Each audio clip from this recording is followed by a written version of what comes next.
Hi guys, welcome back to Excel clone की project part 5 में। तो इस पार्ट में हम क्या करेंगे, हम जैसे हमारे पिछले वीडियो से हमने देखा हमारा जो एल्गो है ग्राफ का, साइक्लिक डिटेक्शन का, हम उस ग्राफ की जो एल्गो को है वो हम इस वीडियो में हम इम्प्लीमेंट करेंगे हमारे प्रोजेक्ट के अंदर। देखेंगे कि कैसे कैसे हमारी रिक्वायरमेंट्स होगी, किस जगह पे हम कैसे स्टोरेज बनाएंगे, कैसे हम रिलेशनशिप बनाएंगे अपने पेरेंट एंड देन चाइल्ड की, जैसे कि डिपेंडेंसी की बात कर रहे थे, एंड देन अपनी इम्प्लीमेंटेशन को हम देखते हैं। राइट, तो चलिए स्टार्ट करते हैं। तो यहाँ पे सबसे पहले मैं आऊँगा अपने नोटबुक पे। तो नोटबुक में मैंने क्या किया है, तो आप देख सकते हो कि यहाँ पे हमने कर लिया है अपना अपना एल्गो का पार्ट हमने कंप्लीट कर लिया है। फाइन। तो अब मैं क्या करना चाहूँगा, नेक्स्ट पार्ट ऐसे मैं करना चाहूँगा मेरी इम्प्लीमेंटेशन। तो इम्प्लीमेंटेशन के लिए आगे बढ़ते हैं। तो इम्प्लीमेंटेशन में सेम वही, इम्प्लीमेंटेशन में जो कॉन्सेप्ट है वो तो यही रहेगा, जो एल्गो का पार्ट है वो तो चेंज होगा ही नहीं। तो इम्प्लीमेंटेशन में हमें पहली चीज़ें क्या क्या हमें रिक्वायर करने पड़ेंगी, क्योंकि हमारे पास है एक्सेल का एक बड़ा सा ग्रिड, जो कि अल्टीमेटली वो ग्रिड क्या है, ग्रिड ऑफ सेल्स है, ग्रिड ऑफ सेल्स है। एंड देन सेल्स की रिप्रेजेंटेशन कैसी है, एक 2D मैट्रिक्स के फॉर्म में। कैसी है, एक 2D मैट्रिक्स के फॉर्म में। अगर मैं बात करूं तो बस एक 2D मैट्रिक्स है। क्यों, हर एक रो है, हर एक रो के ऊपर 26 सेल्स है। राइट, 100 रोज है तो 26 सेल्स है उन हर एक रो के अंदर। फाइन। तो समझते हैं इसके अराउंड की इसकी स्टोरेज एंड देन रिलेशन हम कैसे बनाते हैं। तो कुछ पॉइंट्स मैं यहाँ पे लिखूंगा, जो कि होगी मेन क्या होगी हमारी, एक तो होगी स्टोरेज वाली, उसके बाद करेंगे हम डिस्कशन करेंगे, स्टोरेज तो हो गई, उसके बाद हम करेंगे रिलेशन वाली। हम बात करेंगे रिलेशन कैसे बनाएंगे हमारे डिपेंडेंसी के बीच में, दैट इज पेरेंट और चाइल्ड का वाली वो रिलेशनशिप हम इधर ग्राफ के एल्गो के लिए हम कैसे बनाएंगे, उसके ऊपर भी हम डिस्कशन करेंगे। एंड फाइनली होगा हमारा इम्प्लीमेंट वाला पार्ट, फाइनली होगा हमारा इम्प्लीमेंट वाला पार्ट साइकिल डिटेक्ट करने के लिए। फाइन। तो पहले आगे बढ़ते हैं, पहले डिस्कस करते हैं हमारे स्टोरेज वाली पार्ट पे। तो स्टोरेज वाले की अगर बात करें तो यहाँ पे अगर ऊपर देखो तो यहाँ पे आपके पास है ग्राफ। राइट, यहाँ पे मेरे पास है मेरी ग्राफ। तो यहाँ पे क्या किया है, यहाँ पे मैंने सेम वही काम किया, दैट इज हर एक नोड है। ये क्या है, 1 2 3 4 क्या रिप्रेजेंट करता है, ये कुछ नोड है जिनके चिल्ड्रंस है, दैट इज इनकी नेबर्स। अगर ग्राफ के टर्म में, अगर आप पेरेंट चिल्ड्रन में आपको समझ में आता है तो उन टर्म्स में क्या है, इनके चिल्ड्रन। तो 1 का जो चिल्ड्रन है वो है 2, 2 के लिए चिल्ड्रन है 3, 3 के लिए 2 है जो कि है 4 एंड 6। तो ऐसे करके हमारा जो स्ट्रक्चर है वो बनता है।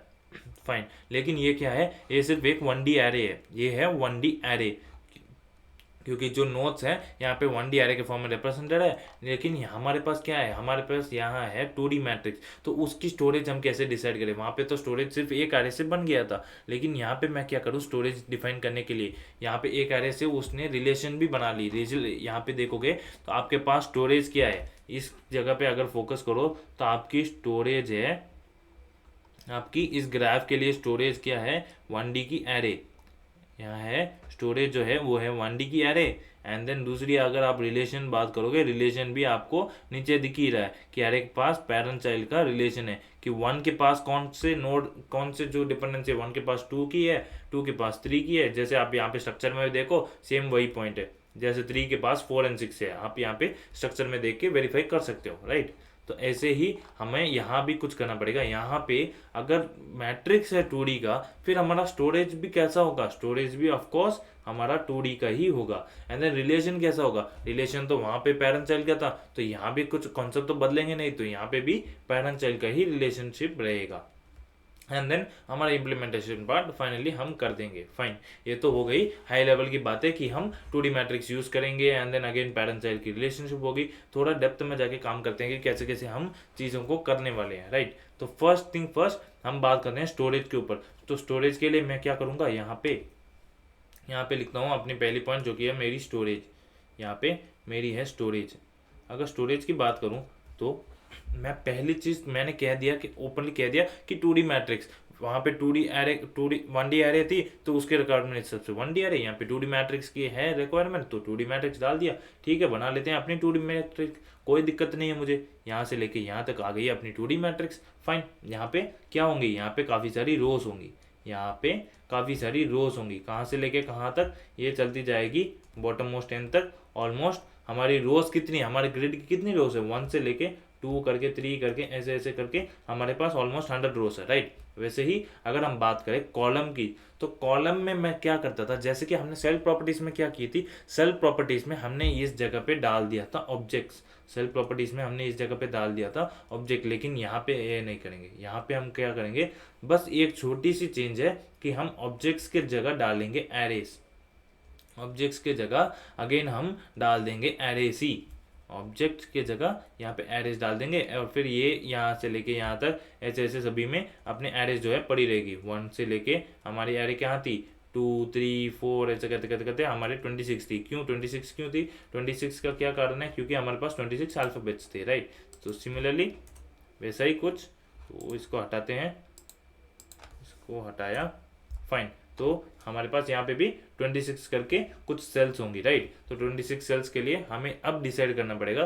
तो हमने स्टोरेज तो बना ली, जैसे बात की सेम वही 2D मैट्रिक्स ही बन गई, हमारी स्टोरेज जो थी वो तो वही 2D मैट्रिक्स ही बनाई हमने, कोई चेंज नहीं हुआ इसमें, फाइन।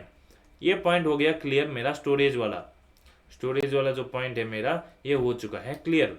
लेकिन अब बात करते हैं रिलेशन वाली। यहाँ पे आप रिलेशन कैसे बनाओगे, मतलब आपने स्टोरेज तो रख लिया, वहाँ पे तो इजी था, वहाँ पे रिलेशन हमने सिंपली इसके अंदर 2 डाल दिया, 3 डाल दिया, 4,6 डाल दिया, ऐसे करके हमने रिलेशन बना लिया। लेकिन यहाँ पे मैं रिलेशन कैसे बनाऊँ, तो यहाँ पे रिलेशन बनाने के लिए हम क्या करेंगे, यहाँ पे रिलेशन बनाने के लिए जैसे कि इसके अंदर वहाँ पे मैंने स्टोर किया था, यहाँ पे 2 आया, इसको और कलर से रिप्रेजेंट करते हैं ताकि आइडेंटिफिकेशन क्लीन रहे। तो यहाँ पे क्या आया था, वहाँ पे 2 आया, यहाँ पे 4 6 ऐसा कुछ आ गया था, राइट। लेकिन अब यहाँ की बारी आती है, यहाँ पे क्या करते हैं, सिंपली मैं अगर इस एरे को यहाँ पे लिखूँ, इस एरे को मैं स्पेसिफिकली यहाँ पे लिख देता हूँ कि भाई इस एरे का काम क्या होगा, इस एरे में हम रिलेशन कैसे बनाएंगे, फाइन। तो अगर मैं 2 सेल्स मानता हूँ, फाइन, यहाँ पे 2 सेल्स ले लेता हूँ, यहाँ पे इसको कह लो A1, इसको कह लो B1, ये और कोई एरे नहीं है, ये वही एरे है जो अंदर से, तो यहाँ पे मैं इसको A1 करके रिप्रेजेंट करता हूँ, यहाँ पे इसको B1 करके रिप्रेजेंट करता हूँ, फाइन। वो इस चीज़ को ऐसे सर्कल करके ऐसे, ये बस रिप्रेजेंटेशन के लिए कि यार इन दोनों एरेस को मैं उठा रहा हूँ, और फिर एक्सप्लेनेशन दूंगा कि यहाँ पे एरे क्यों आएगा एंड देन रिलेशन भी कैसे बनेगा। तो यहाँ पे साइड में एक point, y array also how relation, आप रिलेशन भी कैसे बना रहे हो। पॉइंट्स का अगर मेंशन कर दो ना, अगर पॉइंट्स को डिफाइन कर दो ना, तो आराम से सारे हमारे पॉइंट्स जो है कवर हो जाती है, सारी डिस्कस हो जाती है, फाइन। तो पहली चीज़ वाई एरे, भाई अगर मैं B1 के लिए कुछ फॉर्मूला लिखता हूँ, B1 के लिए मैं फॉर्मूला लिखता हूँ A1 + 10, तो मेरी यहाँ पे डिपेंडेंसी कौन है, मेरी यहाँ पे डिपेंडेंसी है A1। तो मैं क्या करूँगा, A1 के अंदर मुझे डालना चाहिए B1 को, राइट, A1 के अंदर डालूंगा B1 को। सिमिलरली मेरे पास एक और सेल है जो कि क्या लेते हैं C1, वो भी डिपेंडेंट है A1 के ऊपर, वो भी डिपेंडेंट है A1 के ऊपर, तो यहाँ पे A1 + 20 लिख देता हूँ। अब मैं क्या करूँ, अब एक चीज़ आपको गौर करनी चाहिए, मैंने किस पॉइंट पे डिस्कस कर रहा हूँ, मैं डिस्कस कर रहा हूँ वाई एरे। अगर आपके पास एक और डिपेंडेंसी है तो यहाँ पे आप क्या करोगे, सिंपली पुश करोगे, ऐड करके आप डाल दोगे इस जगह पे C1, इस जगह पे क्या डालोगे आप C1। आप कहोगे क्यों, क्योंकि मैं कहूँगा कि 1 नोड, आपको पता ही है कि 1 नोड की मोर देन 1 डिपेंडेंसी हो सकती है, मोर देन 1 डिपेंडेंसी ऑफ कोर्स हो सकती है, that is more than 1 child of course हो सकती है। यहाँ पे क्या पता सारे के सारे सेल्स डिपेंडेंट हो A1 के ऊपर, तब भी कोई प्रॉब्लम नहीं, क्योंकि स्ट्रक्चर तो वैसे भी वैसा ही हमारा फ्लो है कि एक सेल के पास काफ़ी सारे चिल्ड्रंस भी हो सकते हैं। तो यहाँ पे ऐसे करते करते आपके पास काफ़ी सारे चिल्ड्रंस रिप्रेजेंट करते हैं, फाइन। तो ये हमने बात कर ली वाई एरे के ऊपर, क्योंकि मोर देन 1 डिपेंडेंसी। तो यहाँ पे इस पॉइंट को लिख लेता हूँ, वाई एरे का जवाब रहा ये, क्योंकि मोर देन 1 डिपेंडेंसी ब्रैकेट में लिख देता हूँ चिल्ड्रन, फाइन। तो ये हमने स्टोरेज के ऊपर एरे वाली बात कर दी कि भाई आपने बता दिया कि एरे क्यों, ठीक है। अभी मुझे बताओ रिलेशन, एंड देन उस रिलेशन के हिसाब से आप कैसे पता लगाओगे, आप कैसे पता लगाओगे। तो रिलेशन के लिए अभी बात आती है रिलेशन के ऊपर। तो रिलेशनशिप के लिए मैं क्या करूँगा, यहाँ पे मैंने डाल दिया था B1 and then C1, simply क्या डाला B1 एंड देन C1। लेकिन मैं रिलेशनशिप के लिए यहाँ पे कैसे रिप्रेजेंट करूँगा, मैं डालूंगा इसके अंदर वो जो B1 था, जो B1 था उसके जगह पे मैं क्या लिख सकता था, उसके जगह पे मैं अपनी अगर मैट्रिक्स फॉर्म में अगर row ID and then column ID के फॉर्म में डिस्ट्रक्ट करूं तो ये क्या होगा 0,1 होगा, राइट। ये क्या होगा 0,1। तो सिंपली इस एरे को लिख दूंगा, सिंपली क्या करूंगा इस एरे को इंसर्ट करूंगा 0,1। लेकिन ये रिप्रेजेंट क्या करता है, रिप्रेजेंट करता है B1 को। अगर मैं बात करूँ C1 को तो C1 क्या होगा, सिंपली उसकी रिप्रेजेंटेशन वाली एरे को डाल दूंगा 0,2 करके, तो यहाँ पे क्या आएगी C1 आएगी। तो ये बना दी हमने रिलेशन थ्रू दिस, हमने बना दी थ्रू दिस। हम वैल्यूज क्या डाल रहे हैं, हम वैल्यूज डायरेक्टली डिकोडेड वैल्यूज ही डाल रहे हैं ताकि हम पता लगा सके, जो कि हम विजिटेड वाला काम भी करेंगे। अभी हम डिस्कस नहीं कर रहे हैं उसके ऊपर, अभी हम स्टोरेज के ऊपर ही लाई कर रहे हैं। तो मैं कहता हूँ कि हाउ रिलेशन के ऊपर बात कर रहे थे। हाउ रिलेशन के लिए क्या करेंगे, जैसे हमने उस वक्त भी ऐड किया था, रिलेशन की बात तो क्लीन थी कि भाई चाइल्ड को उठाओ, अपने इस जगह को एक्सेस करो कि जो भी सेल है उस जगह को डिकोड करके आप क्या करोगे। अगर B1 की फॉर्मूला है तो A1 को डिकोड कर लोगे एंड देन A1 की सेल यहाँ से पता लगाओगे, A1 के अंदर क्या डाल दोगे, वो जो मैट्रिक्स जो कि 0,1 जो कि है, जो भी चाइल्ड बनेगी इस जगह पे ऐड कर दोगे ऐसे, राइट। तो ये वाली चीज़ ही डिस्कस की, कोई नई चीज़ नहीं थी। हाउ रिलेशनशिप में, how relation as an array, decoder array. How relation में क्या होगा, डिकोडेड चाइल्ड एरे, क्योंकि पहले था एड्रेस, पहले था आपके पास एड्रेस, लेकिन अब आपने डिकोड करके एक एरे ही डाल दिया, फाइन। इसके ऊपर आप अगर B1 भी डाल दें एंड देन अगर उसे डिकोड कर दे तब भी कोई इश्यू नहीं, लेकिन मैं क्लीनली नंबर के फॉर्म में ही ऑपरेट करना चाहता हूं ताकि हमारा एल्गो हमें क्लियरली समझ सकें जब हम इंप्लीमेंट कर रहे हैं। तो इसलिए मैं डिकोडेड फॉर्म में ही डालूंगा 0,1, दैट इज ये 0 एंड देन 1 क्या रिप्रेजेंट करता है, ये 0 है RID एंड देन ये 1 है कॉलम आईडी। वैल्यूज डिफर भी करेंगे लेकिन वर्ड्स क्या है, ये रहेगी RID एंड दूसरी रहेगी मेरी कॉलम की आईडी। तो इस रिप्रेजेंटेशन को यहाँ पे इसको भी लिख लिया कि RID and then column ID के टर्म्स में मैं अपने जो ये सेल है उन सेल की जो अंदर डाल दूंगा। तो ये सब कुछ कैसा लगेगा, अगर मैं इसके ऊपर यहाँ पे अगर एग्जाम्पल फॉर्म में एक दो वैल्यूज यहाँ पे डाल देता हूँ ताकि आपको पता लग पाए कि हमारी स्ट्रक्चर कैसी फ्लो रहेगी, हमारी स्ट्रक्चर की फ्लो क्या रहेगी। 0,1 जस्ट मैं यहाँ पे डिफाइन करने के पर्पस के लिए यहाँ पे अपने स्टोरेज में स्मॉल वैल्यूज मैंने डाल दिया कि हमारा स्ट्रक्चर कुछ ऐसा ही दिखने वाला है, राइट। तो ये थोड़े और बना लेते हैं ताकि बस पता लगे कि हमारा स्ट्रक्चर, ताकि आप कभी भूल ना सको एंड देन सोचो नहीं कि आपकी स्ट्रक्चर कैसे डिफाइन थी, क्योंकि हम काफ़ी बार इन स्ट्रक्चर्स में ही कंफ्यूज रह जाते हैं, फाइन। तो इसके थ्रू हम जब लूप लगाएंगे तब हमें इन स्ट्रक्चर्स के डेफिनेशन के बेस पे हमें इजीली पता चल जाएगा कि किस चीज़ को हम लूप में, क्योंकि यहाँ पे ट्रिपल आएगा, राइट। ये ऑलमोस्ट 3D एरे के फॉर्म में बन चुका है, एक बड़ा सा एरे एंड देन उसके अंदर वाला 2D एंड उसके अंदर एक और एंड, तो आप देख सकते हो ये 3D एरे के फॉर्म में रिप्रेजेंट कर रहा है, फाइन। लेकिन अगर आप टर्म्स में ब्रेक कर दो कि डिफाइन कर दो कि हर एक एरे क्या रिप्रेजेंट करता है तो इजीली आप यहाँ पे आइडेंटिफाई कर पा रहे हो। ये होगी मेरी रो एंड देन अंदर वाली होगी मेरी सेल एंड देन उसके अंदर वाली होगी मेरी चाइल्ड, उसके अंदर वाली क्या है, ये है मेरी चाइल्ड, फाइन। तो आपने इजीली समझ गए होंगे इन वर्ड्स के थ्रू, इन वर्ड्स को कंफर्म क्लैरिटी के साथ रखना, फाइन। तो हमने इसके ऊपर डिस्कस कर लिया, हमने रिलेशन बात कर ली, स्टोरेज बात कर ली, इम्प्लीमेंटेशन पे चलते हैं, फाइन। आता हूँ VS कोड पे, तब जब हम इम्प्लीमेंट करेंगे तब आपको आराम से समझ में आ जाएगा कैसा कैसा फ्लो है। अभी के लिए ऑफकोर्स हम कंफ्यूज हो रहे होंगे, फाइन। तो यहाँ पे आता हूँ, सबसे पहले मैं क्या करूँगा, इसके लिए एक अलग सा ही फाइल बना दूंगा। मैं कोई क्लटर नहीं मचाना चाहता, मैं डायरेक्टली कोड पे चलता हूँ, अपने अलग से एक फाइल बना लेता हूँ। लिखता हूँ यहाँ पे साइकिल वैलिडेशन .js करके लिखते हैं, cycle validation .js and then इस फाइल को लिंक भी करना पड़ेगा, वो लिंक करते हैं। यहाँ पे लिखा स्क्रिप्ट एंड देन src में रिलेटिव पाथ में गया cycle validation .js, fine. And then इसके बाद आई बिलीव हमारा काम खत्म होता है। तो आते हैं साइकिल वैलिडेशन में।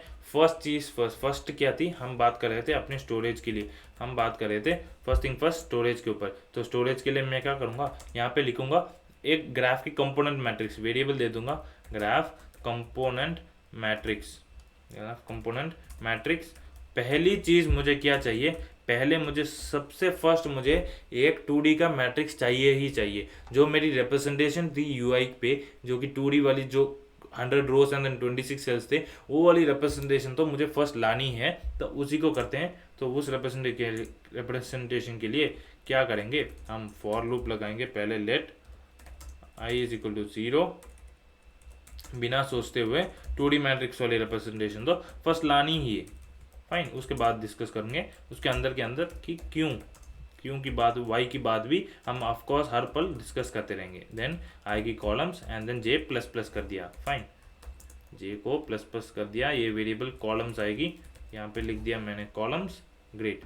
तो नेक्स्ट चीज़ क्या करनी होगी, नेक्स्ट चीज़ मुझे यहाँ पे लिखनी पड़ी, यहाँ पे लेट रो करके लिखता हूँ। Let row is equal to एक एरे। इस एरे के अंदर क्या आएगा, इस एरे के अंदर यहाँ पे रो जो कि है ये होगा 100। ये रो कितनी होगी, आपको पता है कि ये रोज होगी 100 ऑफ रो। तो इन 100 को ऐसे मैं क्या करूँगा, इन 100 इस रो को पहले ऐड कर देते हैं अपने ग्राफ की कंपोनेंट मैट्रिक्स में। अपने ग्राफ की कंपोनेंट मैट्रिक्स डॉट पुश क्या थी, dot push, right, dot push and then इसके अंदर क्या डालेंगे, अपनी रो को, जो कि 100 रोज ऐसे डल जाएगी। नेक्स्ट चीज़ क्या करेंगे, हम आए अपने सेल में। अगर सेल प्रॉपर्टीज के टर्म्स में ही बात करें तो यहाँ पे क्या आते थे, यहाँ पे आते थे, इसके अंदर आएंगे हमारी एक ऑब्जेक्ट जिनके अंदर हम डालते थे अपनी प्रॉपर्टीज। ये काम हमने किया था अपनी सेल प्रॉपर्टीज में। अगर मैं उसको फाइल को यहाँ पे लेके आऊँ तो आप यहाँ पे टॉप पे देख सकते हो हमने क्या किया था, रो बना लिया, उसके लिए कॉलम्स के इसके अंदर सेल बना लिया ऑब्जेक्ट का। लेकिन हम इस जगह पे क्या करेंगे, हमारे जैसे हमने डिस्कस किया था कि इस जगह पे हमें चाहिए एक एरे। हमें इस जगह पे जो सेल है, सेल वाली जो एरे है, हमें अभी एरे नहीं, क्योंकि हमें चाहिए, हमें ऑब्जेक्ट नहीं चाहिए, हमें चाहिए एक एरे। तो उसके लिए मैं क्या करूँगा, यहाँ पे आया, यहाँ पे बनाया अपने रो डॉट पुश। क्या पुश किया मैंने, पुश किया एरे, एरे वाई। अभी एरे का वाई इसको कमेंट आउट कर देते हैं ताकि हमें पता लगे, राइट। तो यहाँ पे मैं लिखता हूँ, इसका रीजनिंग क्या था, इसका रीजनिंग था कि मोर देन 1 चिल्ड्रन होगा, मोर देन 1 चाइल्ड का रिलेशन बनेगा, more than 1 child relation. So more than 1 child relation bracket में लिख दो अपनी डिपेंडेंसी। आपको जो भी टर्म समझ में आए उस हिसाब से आप यहाँ पे लेकर लीजिएगा।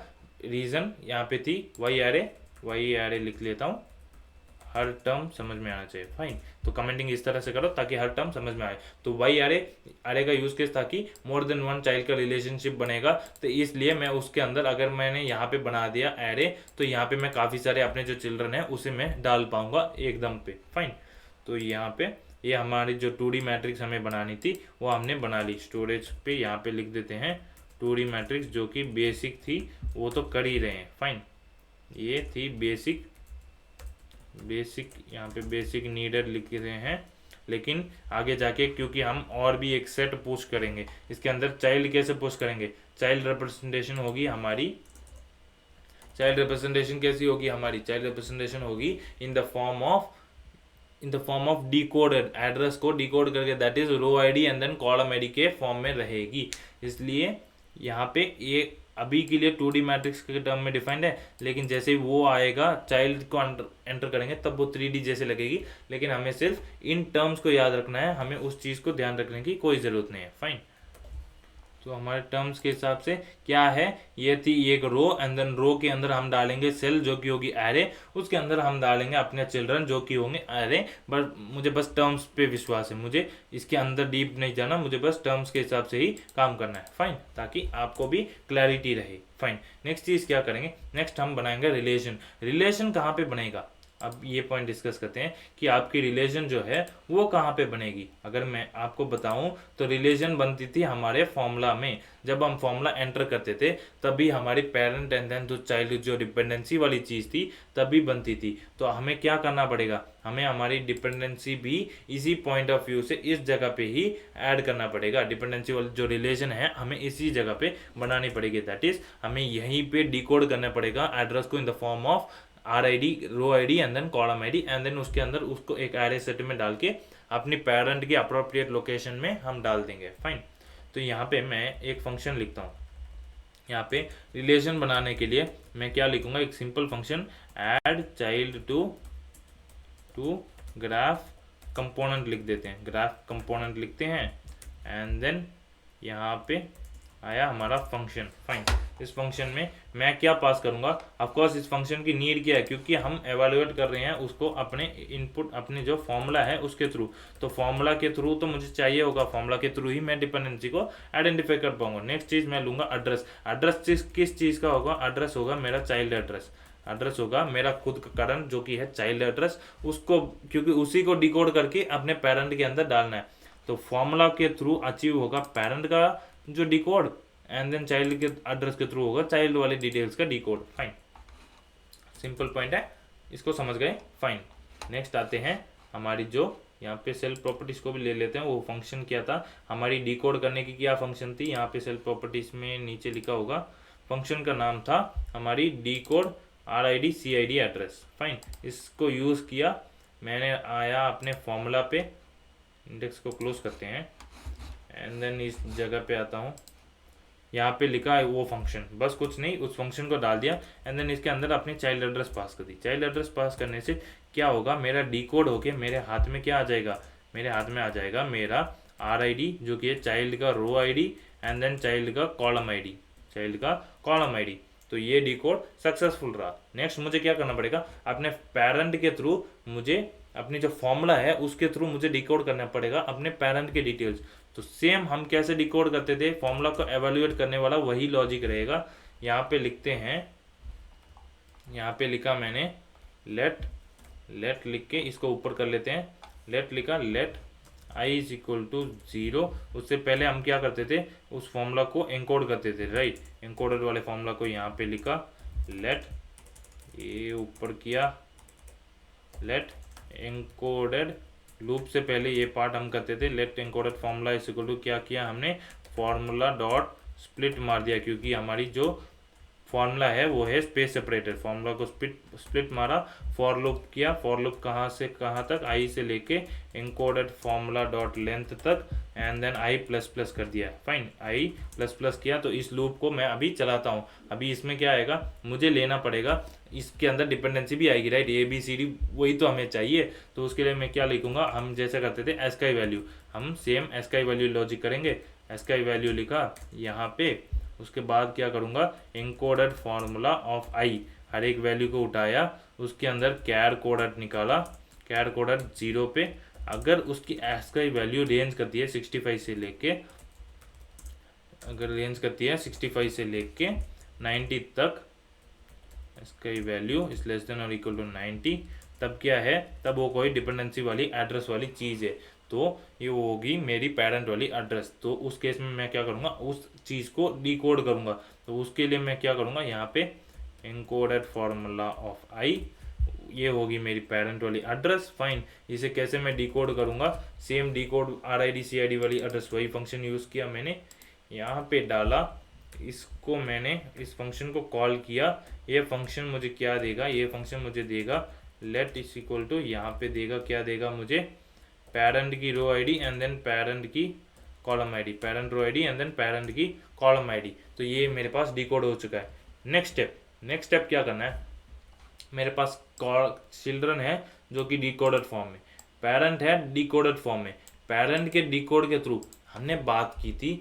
अगर मैं आता हूँ अपनी साइकिल वैलिडेशन में, मैंने क्या पॉइंट कहा था, मेरी स्टोरेज जो रहेगी उसकी बेसिक नीडेड 2D मैट्रिक्स तो रहेगा ही रहेगा। 1D मैट्रिक्स था उस केस में, तो उस केस में 1D था ही था, उस हिसाब से अपने चिल्ड्रन को डाल दिया। यहाँ पे 2D मैट्रिक्स की नीड थी ही एंड देन उस हिसाब से मैंने अपने 2D मैट्रिक्स को बना भी दिया। नेक्स्ट चीज़ मैं क्या करता हूँ, अपने row ID and then column ID, ये क्या है, ये जो रिप्रेजेंटेशन है रोज कॉलम्स की सिमिलर है, जो हम अगर डिकोड करेंगे वही रो ID कॉलम ID निकाल रहे हैं। यहाँ पे जो IJ है वही तो है RID CID, जब हम RID CID डाल रहे थे क्या ही थे, जो हमारी I की J की जो वैल्यू थी वही थी।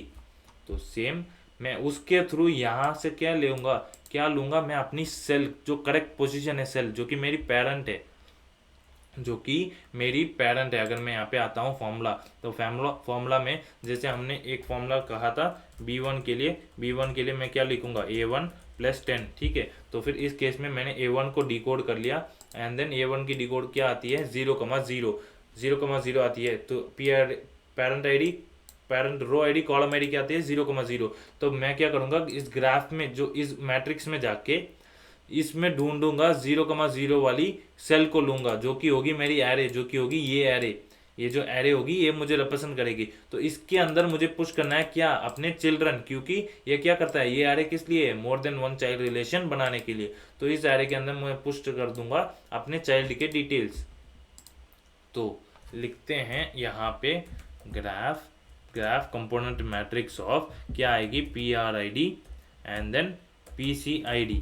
ये कुछ नहीं था, जब हम RID CID क्या लिख रहे थे, INJ। इन टर्म्स को मत भूलना। यहाँ पे ये भी कमेंट करता हूँ, RID क्या स्टैंड करता था, I के थ्रू हमने इसको डाला, CID क्या स्टैंड करता था, हमने J के थ्रू इसे डाला, इसलिए कोई चेंज नहीं है इसमें। तो इसके थ्रू हमें हमारी अप्रोप्रिएट सेल मिल चुकी है। इस सेल में क्या करना है, हमें पुश कर देना है हमारी चाइल्ड की डिटेल्स। हमारी चाइल्ड की डिटेल्स कौन सी डिटेल्स, एक एरे के फॉर्म में डालूंगा, किसे, हमारी CRID and then CCID, child के row ID and then column की चाइल्ड की row ID and then child की कॉलम आईडी। कैसे हम इंसर्ट कर रहे थे अपने चाइल्ड आईडी को, जैसे आपने नोटबुक में बात की थी कि एक चाइल्ड को मैं अपने डिकोडेड फॉर्म में ऐसे रो आईडी कॉलम आईडी को लूंगा, चाइल्ड को अप्रोप्रिएट सेल जो कि है A1 की पिंक लाइन की सेल, एंड देन उस सेल में मैं डालूंगा जो कि है येलो वाली, जो कि होगी मेरी चाइल्ड की सेल। फाइन। तो सेम वर्ड्स पे हम टिके रहे एंड उसी हिसाब से हमने अपनी जो लेके अपनी रिलेशनशिप बना दी। तो जब भी आप फॉर्मूला यहाँ पे डालोगे, जब भी आप फॉर्मूला लिखोगे, क्या करोगे, अपनी जो add child to graph matrix वाली फंक्शन को कॉल कर दोगे। इसके अंदर क्या पास करोगे, अपनी जो फॉर्मूला जो कि इसको चाहिए, जो फॉर्मूला इसको चाहिए, एंड देन आपकी एड्रेस जो कि आपने करंट एड्रेस ले रखी है, राइट। तो ये बनेगी, ये एड्रेस बनेगी चाइल्ड एड्रेस। इस फॉर्मूला के थ्रू आपकी एक्सेस होगी पेरेंट वाली जो कि सेल होगी, उसे डिकोड करके उस मैट्रिक्स से लेके आएगा वो सेल को। उसके बाद आप पुश करोगे अपनी चाइल्ड वाली जो डिटेल्स है उसके अंदर। तो ये पार्ट है मेरी पेरेंट वाली सेल आ चुकी है। पेरेंट वाली सेल के अंदर आप पुश करते हो, किसे पुश करते हो, अपने चाइल्ड वाले डिटेल्स को। फाइन, आई होप ये पॉइंट आपने क्लियरली समझ लिया है। फाइन। तो पेरेंट आ गई, उसके अंदर पुश करते हो अपने चाइल्ड के डिटेल्स को। तो इसके थ्रू आपने एक रिलेशनशिप बना लिया उसके साथ। ग्रेट। तो अभी आते हैं अपने साइकिल वैलिडेशन को आगे बढ़ाते हैं, क्योंकि इसमें हमें क्या करना पड़ेगा कि हमें साइकिल डिटेक्ट करनी पड़ेगी। तो यहाँ पे फॉर्मूला में अगर देखते हो तो आपने add child to input formula ऐसे तो कर दिया, लेकिन आपको क्या करना है, अभी आपको चेक करना पड़ेगा। आपको एक यहाँ पे चेक लगानी पड़ेगी फॉर्मूला को यहाँ पे एवेल्युएट करने से पहले, क्योंकि आपको पता है अगर आप अपडेट करने चले गए तो आप रिकर्सिवली कहीं ना कहीं फंस जाओगे। इसलिए आप क्या करोगे, यहाँ पे इस जगह पे एवेल्युएट करने से पहले करोगे, राइट। चिल्ड्रन को कब ऐड करोगे, चिल्ड्रन को एवेल्युएट करने से पहले ऐड किया जाता है, ताकि आप एवेल्युएट कर सको कि भाई ये साइक्लिक है या नहीं।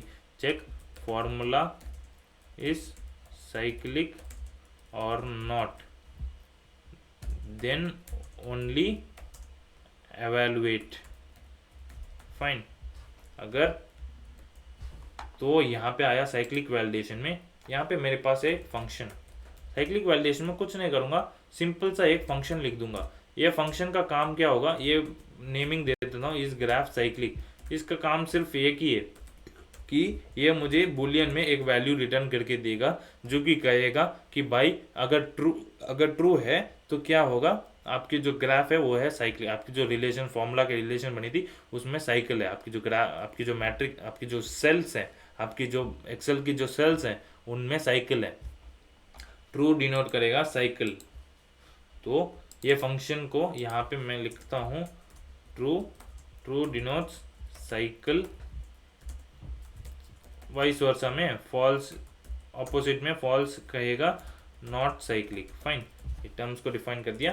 देन मुझे कॉल करना है इस फंक्शन को अभी, मुझे कॉल करना है इस फंक्शन को अभी कैसे, फॉर्मूला JS में, क्योंकि मैं एवेल्युएट करूंगा अपने फॉर्मूला को एंटर करते वक्त। फॉर्मूला को एंटर करते वक्त यहाँ पे क्या लिखूंगा, लेट, यहाँ पे रेस्पॉन्स लिखूंगा साइक्लिक इज साइक्लिक, यहाँ पे लिख दूंगा is cyclic is equal to. तो यहाँ पे मुझे ट्रू और फॉल्स में ये वाली वर्ड मिल जाएगी। इस वाले कमेंट को यहाँ पे भी कॉपी पेस्ट करके रख लेते हैं ताकि यहाँ भी पता रहे। यहाँ भी पता रहे। नेक्स्ट स्टेप के साथ प्रोसीड करने से पहले यहाँ पे एक चीज़ मैं अपने इंडेक्स फाइल में क्या करूँगा, अपनी जो साइकिल वैलिडेशन जो फाइल है इसे मैं कर दूंगा ऊपर, इसे मैं लिख दूंगा अपने फॉर्मूला से ऊपर, क्योंकि मैंने क्या कहा था ऊपर वाली जो फाइल होगी उसके थ्रू आपके पास एक्सेस होगी, नीचे उनके फंक्शंस या फिर वेरिएबल्स होंगे, वो सारे कुछ आपके नीचे वाले जो स्क्रिप्ट जो फाइल्स होंगी उनमें एक्सेस हो जाएगी। जैसे कि आपकी साइकिल वैलिडेशन में इस ग्राफ साइक्लिक वाली फंक्शन है यहाँ पे, लेकिन आपको एक्सेस फॉर्मूला में लेने के लिए आपको उसे ऊपर डालना पड़ेगा। तो अब अगर जाओगे अपनी फॉर्मूला में तो यहाँ पे अब इसके पास एक्सेस मिल जाएगी, साइकिल वैलिडेशन ऊपर है तो यहाँ पे इस ग्राफ साइक्लिक वाली फंक्शन क्या रिटर्न करेगी, आपको बुलियन में एक वैल्यू रिटर्न कर देगी, ट्रू या फिर फॉल्स। यहाँ पे क्या करता हूँ, इफ आपकी वैल्यू इस graph cyclic is equal to true आती है, if cyclic is equal to true आती है, तब उस केस में मुझे क्या करना है, मैं करता हूँ अलर्ट करता हूँ, अलर्ट करके क्या लिखता हूँ, your formula has been is cyclic, your formula is cyclic. यहाँ पे simply your formula is cyclic करके लिख देते हैं। फाइन, ये अलर्ट गया, इसके बाद मैंने रिटर्न कर दिया। लेकिन आपको इस पॉइंट पे हम ऑफकोर्स ग्राफ को इम्प्लीमेंट करेंगे, उस पार्ट को इम्प्लीमेंट करेंगे, लेकिन उससे पहले मैं मानता हूँ कि ये पार्ट ज़रूरी है, इसको ख़त्म कर लेते हैं। उसको एब्स्ट्रैक्शन में मान के चलते हैं कि भाई उधर से कोई भी वैल्यू तो आएगा, या तो ट्रू या तो फॉल्स। अभी के लिए उसमें एवेल्युएट करके मुझे यहाँ पे वैल्यू दे दिया, इस ग्राफ साइक्लिक ने वैल्यू दे दिया। यहाँ पे इफ इस ग्राफ साइक्लिक अगर ट्रू आया तो मैं अलर्ट कर दूंगा एंड देन रिटर्न भी कर जाऊंगा। फाइन, तो इस पार्ट को हमने क्लियर किया। एंड देन नेक्स्ट चीज़ क्या करता हूँ, इधर मैं क्या करूँगा, इधर मैं एक चीज़ मैं आपको बताना चाहता हूँ कि आपने कर दिया ऐड करके आपने रिलेशन तो बना लिया, ऐड करके रिलेशन बनाया, लेकिन अगर आपकी ग्राफ निकली साइक्लिक तब आपको उस रिलेशन को ब्रेक भी तो करना पड़ेगा। आपने रिलेशन तो बना दिया अपने मैट्रिक्स में, उसमें ग्राफ की कंपोनेंट में आपने रिलेशन कह दिया, लेकिन साइक्लिक हो गई तो फिर उस रिलेशन का फायदा क्या। इसीलिए तो हम यहाँ पे साइकिल को डिटेक्ट कर रहे हैं कि रिलेशन आ गई तो मुझे पहले डिटेक्ट करके बताओ, पहले रिलेशन बनाओ, उसके बाद डिटेक्ट करो कि यार साइकिल बन रही है क्या। हाँ भाई साइकिल बन रही है, तो मुझे पता चल गया साइकिल बन रही है, फिर उस रिलेशन का फायदा नहीं, तो अब मुझे क्या करना चाहिए, मुझे अब रिमूव कर देना चाहिए, मुझे उस रिलेशन को ब्रेक कर देना चाहिए। तो उसके लिए मैं क्या करूँगा, एक सिंपल फंक्शन लिखूंगा, रिमूव चाइल्ड फ्रॉम पेरेंट करके एक मेरा फंक्शन होगा। फाइन, यहाँ पे नीचे लिख लेते हैं, यहाँ पे क्या function remove child from parent लिखा, एंड देन इस फंक्शन को कॉल कर देता हूँ। यहाँ पे रिमूव चाइल्ड फ्रॉम पेरेंट नहीं, सॉरी ये गलत फंक्शन है, रिमूव चाइल्ड फ्रॉम ग्राफ की कंपोनेंट मैट्रिक्स, ये वाली हमने ये फंक्शन लिखी थी, ये थी फॉर्मूला वाली फंक्शन, हमने गलत लिख दिया। यहाँ पे आएगी remove child from graph component, हमें अपने ग्राफ की कंपोनेंट में जो बनाई थी चाइल्ड वाली रिलेशन को उसे ब्रेक करना है। राइट, इसे कॉपी किया, यहाँ पे पेस्ट करता हूँ इस स्टेटमेंट में। फाइन, इस चीज़ में मुझे क्या भेजना पड़ेगा, सेम अपनी इनपुट की फॉर्मूला भेजा, एंड देन सेम अपनी एड्रेस को वापस भेज देता हूँ। ठीक है, यहाँ पे फंक्शन में मुझे रिमूव करने के लिए क्या करना पड़ेगा, पहले इसमें एक्सेप्ट कर लेता हूँ अपना फॉर्मूला को एक्सेप्ट किया। नेक्स्ट चीज़ थी मेरी चाइल्ड वाली एड्रेस, चाइल्ड की जो एड्रेस है उसे एक्सेप्ट कर दिया। फाइन, तो सेम यही प्रोसीजर फॉलो करते हुए पहले मैं करूँगा अपनी डिकोड वाली, वही चाइल्ड को डिकोड किया, कोई चेंज नहीं, वही चाइल्ड को डिकोड किया, उसके बाद वही लूप वापस चलाया। बस ये एक लाइन में चेंज है, उसे मैं बता देता हूँ आपको। ऑफकोर्स डिकोड एनकोडर फॉर्मूला करना पड़ेगा, एंड देन लूप चलाओगे, पेरेंट की एड्रेस को डिकोड करोगे, आप उस सेल तक पहुँचोगे जिसके अंदर आप रिस्पेक्टिवली आप पहुँचना चाहते हो, जो कि पेरेंट है। लेकिन इस जगह पे पुश के जगह क्या करोगे, आप कर दोगे सिंपली पॉप। भाई पॉप कैसे, सिर्फ पॉप करने से क्या होगा, यहाँ पे दिखाता हूँ। आपने क्या किया था, ऐड किया था, आपने सिर्फ एक फॉर्मूला को ऐड किया था। राइट, तो आप इमीडिएटली अगर साइकिल डिटेक्ट करती है तो आप अगर रिमूव वाले फंक्शन को कॉल कर देते हो, और पॉप क्या करता है, लास्ट में जो ऐड किया है उसे आप रिमूव करते हो। पुश क्या करता था, पुश करता था लास्ट में ऐड, तो आपने लास्ट में ऐड तो कर दिया, आपने देख लिया है साइकिल, तो आप इमीडिएटली क्या करोगे, पॉप क्या करेगा, पॉप ऑफकोर्स लास्ट वाले को ही रिमूव कर देगा। तो क्या बन गया, आपके रिलेशनशिप ऑटोमेटिकली ब्रेक कर गए, मतलब आपको यहाँ पे इंडेक्स फाइंड करने की जरूरत नहीं है, लास्ट में ऐड कर दिया तो मैंने लास्ट से ही पॉप करके रिमूव कर दिया। फाइन, ये टर्म्स हो गई हमारी क्लियर। इसको रिमूव कर देता हूँ। यहाँ पे ऑफ कोर्स चाइल्ड वाली एड्रेस की ज़रूरत नहीं थी, लेकिन जस्ट फॉर एक सिंटैक्स जो कि हम मेंटेन करते आ रहे हैं उस रीडेबिलिटी के लिए रख लेते हैं कि भाई ऐसा हमारा कोड चल रहा है। फाइन, तो हमने रिमूव एड्रेस के रिमूव चाइल्ड ग्राफ कंपोनेंट से कर दिया, ऐड चाइल्ड ग्राफ कंपोनेंट कर दिया, एब्स्ट्रैक्शन में मानते हुए हमें ये वाली छोटी सी इंप्लीमेंटेशन कर दी। अभी हमारा मेन काम है। मेन काम क्या है, हमें अपनी ग्राफ की जो एल्गोरिथम है उसे इम्प्लीमेंट करना है। ठीक है, तो आते हैं हमारी साइक्लिक वैलिडेशन में, जो कि मुझे रिटर्न करेगा एक बुलियन वैल्यू इररिस्पेक्टिव ऑफ कि मुझे पता नहीं कैसे काम करेगा, क्या काम करेगा, लेकिन मुझे एक बुलियन वैल्यू में रिटर्न करेगा कि अगर ट्रू है तो भाई साइकिल है, फॉल्स है तो साइकिल नहीं है, नॉट साइकिल। Right, fine. अभी बढ़ते हैं। अभी इसमें मैं क्या करूँगा, पहली चीज़ मैंने जैसे मेरी डिपेंडेंसी आई, पहली वर्ड क्या है, डिपेंडेंसी। डिपेंडेंसी किस चीज़ की है, डिपेंडेंसी है विजिटेड वाली एरे की एंड डीएफएस वाली visited, visited and then DFS वाली विजिटेड। कैसे, जैसे हमने यहाँ पे देखा, यहाँ पे हमारी थी विजिटेड वाली एरे की डिपेंडेंसी डीएफएस जो कि स्टैक ट्रेस वाली डिपेंडेंसी है, लेकिन यहाँ पे 1D एरे है। ठीक है, रहने दे, इसकी इस क्वेश्चन में डिमांड थी, इसकी जैसी डायमेंशन, इसके जैसी नोट्स थे वो 1D के फॉर्म में थे, लेकिन मेरे पास अभी 2D में है। ठीक है, कोई प्रॉब्लम नहीं। जैसे हमने बेसिक नीड थी 2D वाली मैट्रिक्स की, यहाँ पे भी सिमिलरली बेसिक नीड वाली 2D मैट्रिक्स ही बना देंगे, ताकि वो हमारा stack trace and then visitor वाला काम करता रहेगा। 1D थी तो आपने 1D डिपेंडेंसी बना ली, आपके पास 2D मैट्रिक्स है तो 2D डिपेंडेंसी बना देंगे, कोई इशू नहीं। तो यहाँ पे बनाया मैंने, पहली चीज़ होगी मेरी विजिटर वाली एरे। यहाँ पे एक लिखता हूँ एरे, यहाँ पे आएगी 2D एरे। राइट, यहाँ पे डिपेंडेंसी भी कैसी होगी, डिपेंडेंसी होगी 2D एरे, 2D एरे होगी। यहाँ पे ऊपर भी मैट्रिक्स के जगह पे 2D एरे ही लिख लेते हैं, 2D array sounds better. Fine, तो लास्ट विजिटेड, सेकेंड प्रॉपर्टी क्या, सेकेंड क्या होगी मेरी, डीएफएस विजिटेड। सेकेंड जो है डीएफएस विजिटेड, तो ये भी एक एरे है, एंड में सेमीकोलन। तो ये 2D एरे है, तो मैं क्या करूँगा, उन सभी जो 2D के कितने सेल्स थे हमारे पास, हमारे पास थे 100 क्रॉस 26, तो वही कैलकुलेशन के हिसाब से let I is equal to 0, same loop हम वापस चलाएंगे। हम क्या करेंगे, सेम लूप हम वापस चलाएंगे। Let I is equal to 0, I is less than rows, I is less than rows किया, आई प्लस प्लस किया।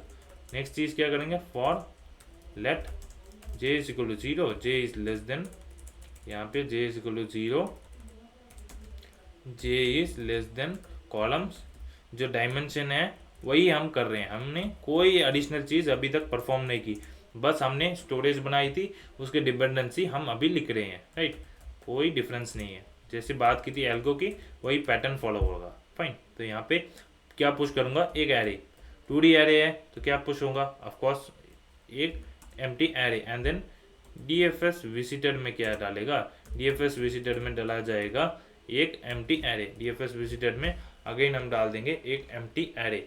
लेकिन मैं क्या करना चाहता हूँ, मैंने जैसे यहाँ पे डिपेंडेंसी कैसी थी, आपकी डिपेंडेंसी के पास डिफ़ॉल्ट वैल्यू थे फॉल्स वाली, डिफ़ॉल्ट में सभी के अंदर फॉल्स थी, तो मुझे क्या करना पड़ेगा, मुझे यहाँ पे भी भरना पड़ेगा डिफ़ॉल्ट में फॉल्स। तो मैं अगेन ये 2 लूप वापस लिखता हूँ, इसको किया एंड देन इसको 2 लूप को वापस लिखा। अब मैं क्या करता हूँ, या फिर इस चीज़ को यहीं पे कर लेते हैं, या फिर इस चीज़ को इसी जगह पे लिखते हैं एक ही लूप में। तो यहाँ पे लिखा लेट विजिटेड रो करके, visited row is equal to, यहाँ पे ऊपर भी तो एक आएगा, ये गलती कर दी, ये इसको हटाया, हमने थोड़ी पैटर्न को कंफ्यूज करके गलत लिख दिया। राइट, यहाँ पे हमने क्या करना था, हमें पहले एक बड़ी सी एरे तो पड़ी है, एक एरे तो पड़ी है, अभी हमें 2D एरेस के लिए क्या चाहिए, रो के हिसाब से हमें चाहिए 100 रोज। राइट, तो यहाँ पे डिफाइन करूँगा ना, डिफाइन यहाँ पे होगा विजिटेड रो आएगा इस इक्वल टू यहाँ पे एक एरे, एंड देन दूसरी क्या थी, मैं डीएफएस विजिटेड के लिए भी काम इसी में कर लेता हूँ, तो यहाँ पे भी लिखूँगा डीएफएस विजिटेड वाली रो, वो क्या है, ये भी एक एम्प्टी एरे है। फाइन, मुझे अब क्या करना था, मुझे अब डिफ़ॉल्ट में फॉल्स वाली वैल्यू फिल करनी है। विजिटेड डॉट पुश क्या करूँगा, फॉल्स विजिटेड वाली रो। राइट, इसको एक बार कर लेते हैं, यहाँ पे चेंज करता हूँ विजिटेड वाली रो को, एंड देन नीचे क्या आएगी मेरी डीएफएस विजिटेड। फाइन, तो इसके थ्रू हमने डिफ़ॉल्ट डिपेंडेंसी में फॉल्स वाली 2D एरे बना ली। यहाँ पे एक बार नोटबुक पे भी यहाँ पे अपनी जो टर्म है इसे लिख लेता हूँ कि डिफ़ॉल्ट में आएगी फॉल्स, डिपेंडेंसी आएगी फॉल्स, ये है डिफ़ॉल्ट, इसको भूलना मत। डिपेंडेंसी एरे को क्या डालोगे आप, डिफ़ॉल्ट में फॉल्स करके फिल करोगे, राइट। तो अभी बढ़ते हैं, अभी आते हैं इस जगह पे। तो हमने फॉल्स वाली डिपेंडेंसी खत्म कर दी। अभी काम क्या आता है, अभी यहाँ पे हमने डिस्कस किया था, आपने सभी को विजिट करने के लिए यहाँ पे क्या किया, आपने यूज़ किया एक फॉर लूप कि 1 से लेके 9 तक, क्योंकि मुझे पता नहीं क्या मैं सभी को विजिट करूँगा 1 के थ्रू ही, इसलिए मैं क्या करूँगा, मैं सभी के ऊपर लूप लगा दूंगा कि कोई भी अगर अलग कंपोनेंट भी रहे, अगर इस जगह पे मैंने इस चीज़ को हटा भी दिया, इस चीज़ को अगर हटा भी दिया तो ये एक अलग कंपोनेंट है, लेकिन ग्राफ सेम है, ये एक बड़ा सा ग्राफ में सेम है, तो इस लूप के थ्रू ये वाली पोर्शन भी कवर हो जाएगी। ये भी करेक्ट है, ये भी साइक्लिक की है, पहले इसको एवेल्युएट किया मिला नहीं, इसके बाद इसको एवेल्युएट किया इसमें साइकिल मिल गया, मतलब आपकी जो ग्राफ है वो तो साइक्लिक है, राइट। तो ये कैसे एनकाउंटर होगा, ये वाला 7 एनकाउंटर हो जाएगा आपके लूप में कि जब 7 पे आ जाएगा तो 7 पे फॉल्स देखेगा, तो ये वाली डीएफएस वाली कॉल भी चला देगा, फाइन। तो इसको मैं वापस डालता हूँ उस एरो को, फाइन, ठीक है। चलते हैं कोड के ऊपर, यहाँ पे आया तो जैसे हमने डिस्कस किया था हम क्या करेंगे, लूप, वहाँ पे क्या थी, वहाँ पे एक सिंगल लूप थी 1 से लेके 9 तक, यहाँ पे हमारी वहाँ पे रिक्वायरमेंट क्योंकि 1D एरे थी, यहाँ पे रिक्वायरमेंट 2D एरे की है, तो लूप भी 2D वाली लगेगी। तो i equal 0, i is less than rows, i is less than rows, यहाँ पे i equal 0, i is less than rows and then i plus plus and then for let j is equal to 0, j is less than, यहाँ पे equal to 0, j is less than columns j plus plus किया। इसके अंदर क्या करूँगा, इसके अंदर मैं कॉल करूँगा किसको, इसके अंदर ही मैं अपनी मेन वाली, इस लूप के अंदर ही मेन वाली कॉल लिखूंगा, किस वाली, कौन सी कॉल, वो होगी मेरी रिकर्सिव, जो कि मुझे साइकिल एक्चुअल में डिटेक्ट करके देगी। ये फंक्शन रेस्पॉन्स देता है, ये फंक्शन देता है रेस्पॉन्स, ये फंक्शन यहाँ पे मुझे डिटेक्ट करेगी। यहाँ पे लिखता हूँ फंक्शन, यहाँ पे मेन काम होगा डीएफएस वाली काम, यहाँ पे डीएफएस साइकिल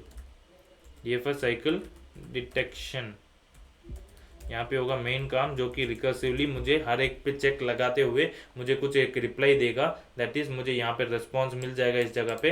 तो ये फंक्शन अपनी फाइनल रेस्पॉन्स को दे देगा, भाई साइकिल है इसमें अंदर, फाइन। तो मैंने इस फंक्शन को कॉल किया यहाँ के थ्रू।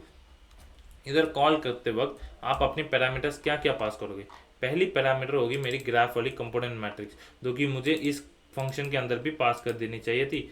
यहाँ पे कॉल करते वक्त तो फॉर्मूला में गया, फॉर्मूला में भी ऑफकोर्स एक्सेस होगी, तो यहाँ पे आया इस जगह पे, इस ग्राफ साइक्लिक में इसको पास कर दिया, फाइन। साइक्लिक वैलिडेशन में आई ग्राफ कंपोनेंट मैट्रिक्स को फर्स्ट, क्योंकि हमें उस कंपोनेंट को चाहिए, उसकी स्टोरेज वाली जो जगह है उसके थ्रू उसको चाहिए, ताकि उसके थ्रू ही हम डिफाइन कर पाएंगे अपने रिलेशन को, उसके थ्रू ही हमें रिलेशन पता चल पाएगा, क्योंकि हमारी सारी रिलेशन कहाँ स्टोर है, अपनी कंपोनेंट वाली मैट्रिक्स में। तो ये डाला एंड देन नेक्स्ट चीज़ क्या करोगे, आप कहाँ से स्टार्ट कर रहे हो, स्टार्ट कहाँ से कर रहे हो, अपने I and then J point से, कहाँ से, अपने I and then J point से, ये होगी आपकी सोर्स वाली पॉइंट। एंड देन आप नेक्स्ट क्या पास करोगे, अपनी विजिटेड वाली, अपनी visitor and then DFS visitor, अपनी visitor and then DFS visitor. तो इसके अंदर ही आप अपनी ट्रैक डालोगे, यहाँ पे आएगी विजिटर की नोड विजिट हो चुका, डीएफएस वाली में क्या आएगी आपकी स्टैक वाली ट्रेस, फाइन। यहाँ पे स्टार्ट में कमेंट आउट करता हूँ, आप स्टार्ट इनिशियली फंक्शन में आते ही पहला काम क्या करोगे, पहला काम करोगे विजिटर को किया ट्रू, यहाँ पे ब्रैकेट में लिखता हूँ विजिटर को किया ट्रू एंड देन अपनी डीएफएस विजिटर को भी किया ट्रू, डीएफएस विजिटर को भी किया true, fine. And then similarly end में क्या करोगे, यहाँ पे एंड लिखा, एंड करते वक्त सिंपल सा एक ही काम था, हमारे डीएफएस को कर देना फॉल्स, क्योंकि वो थी हमारी स्टैक की ट्रेस, स्टैक में से ऑफकोर्स रिमूव होती ही है। एंड देन यहाँ पे मैं लिखूंगा अपनी मेन कंडीशन, साइकिल डिटेक्शन की condition, cycle detection condition. Fine, ये सारा कुछ कमेंट आउट कर देता हूँ ताकि क्लीनली समझ में आ जाए हमें कैसे कैसे इम्प्लीमेंटेशन वाली फ्लो फॉलो करनी है। तो यहाँ पे लिखा मैंने साइकिल डिटेक्शन वाली कंडीशन। ये कंडीशन क्या होगी, इफ मेरी विजिटर की जो नोड है, मेरी विजिटर की अगर मैं यहाँ पे 2D है तो यहाँ पे सिर्फ एग्जाम्पल के फॉर्म में आई और जे लिखता हूँ, इज इक्वल टू ट्रू है। एंड अगर ये DFS विजिटर है वो भी अगर आई और जे, अगर इसकी भी आई और जे अगर इक्वल टू ट्रू है तो यहाँ पे क्या लिखूंगा, यहाँ पे अल्टीमेटली क्या होगी मेरी साइकिल। अगर ये वाली कंडीशन सेटिस्फाई होगी तो ये होगी मेरी साइकिल। एंड देन इससे पहले एक और चीज़ कि इफ आपकी विजिटर है ट्रू, आपकी विजिटर ऑफ आई और जे जो कि है ट्रू, तो क्या कर देना, तो गो बैक, तो already explored path, so go back, no use to explore again. ये हो गई मेरी क्लियर कमेंटिंग कि इसको मैं अगली बार पढ़ते ही समझ जाऊंगा कि मेरे एल्गो की इम्प्लीमेंटेशन एंड देन कंडीशन सारा कुछ क्या है। मैं यहाँ पे आते हुए जैसे मैंने कॉल किया था DFS साइकिल डिटेक्शन को, यहाँ पे सबसे पहला टर्म मेरा आया था ग्राफ की कंपोनेंट मैट्रिक्स। इसको हटाते हैं, इसको कॉपी किया, इसको डाला एंड देन मेरी यहाँ पे क्या आएगी, मेरे पास यहाँ पे आएगी SRC वाली रो, सोर्स वाली रो एंड देन सोर्स वाली कॉलम। दूसरी चीज़ क्या आएगी, मेरे पास आएगी विजिटेड वाली 2D array and then DFS visited वाली आएगी मेरी स्टैक ट्रेस वाली एरे। तो यहाँ पे भी कमेंट आउट कर देते हैं डिपेंडेंसी के पास, ये होगी मेरी node trace, node visited trace, node की विजिट को ट्रेस करने के लिए। एंड देन सिमिलरली नीचे किसे ट्रेस करने के लिए, अपनी स्टैक को ट्रेस करने के लिए। फाइन, तो ये वर्ड्स भी मैंने यहाँ पे क्लियरली डिफाइन कर लिया है। तो नेक्स्ट चीज़ आते हैं फंक्शन में, हमारा स्टार्ट वाले काम को देखते हुए मैं सबसे पहला काम क्या करूँगा, विजिटेड ऑफ सोर्स की रो एंड देन सोर्स की कॉलम। क्योंकि हमारे पास 2D मैट्रिक्स है तो हमें ऐसे ही रिप्रेजेंटेशन किया हुआ है, राइट। तो हम ट्रू फॉल्स भी जो मार्क करेंगे वो भी इसी फॉर्म में करेंगे। तो ये हो गया मेरा ट्रू, अंदर आते ही हो गया ट्रू। सिमिलरली मेरे को अपने DFS वाली विजिटर को भी ऐसे ही ट्रू मार्क करना है। फाइनली एंड में क्या करना है, एंड वाली काम होगी मेरी DFS विजिटर की source row and then source column को कर दूंगा फॉल्स, इसको कर दूंगा फॉल्स, राइट। तो ये वाली स्टार्ट एंड एंड वाली काम मेरी हो चुकी है। नेक्स्ट काम क्या बनता है कि भाई अब मुझे मेन काम करनी है, अब मुझे चेकिंग वाली काम करनी है। अब मुझे चेक करने से पहले अगर मैं लेता हूँ अपनी A1 की एक सेल ले लेता हूँ, राइट। A1 की सेल कैसे रिप्रेजेंटेड है, ऐसे एक बड़े एरे में ऐसे रिप्रेजेंटेड है। अगर इसके अंदर काफ़ी सारे चिल्ड्रन है, जैसे कि 0,1 हो गया एंड देन और भी चिल्ड्रन है 1,0 हो गया, 1,0 हो गया, और भी चिल्ड्रन है जैसे कि 5,10 हो गया एंड देन और भी काफ़ी सारे चिल्ड्रन है, राइट। तो इन सभी के लिए आपको क्या करना पड़ेगा, आपके पास हर एक सेल का एक्सेस तो मिल गया, क्या मिल गया आपके पास SRC रो है एंड देन कॉलम की जो वैल्यू है वो तो है। तो उसके थ्रू आपके पास क्या आ जाएगा, एक सेल आ जाएगा, एक सेल वाली एरे आ जाएगी। तो उस एरे के अंदर आपको अपनी DFS लगाने के लिए, अपनी डिपेंडेंसी पता करने के लिए क्या करना पड़ेगा। एक बार आता हूँ अपनी नोटबुक में, यहाँ पे क्लियरली समझते हैं।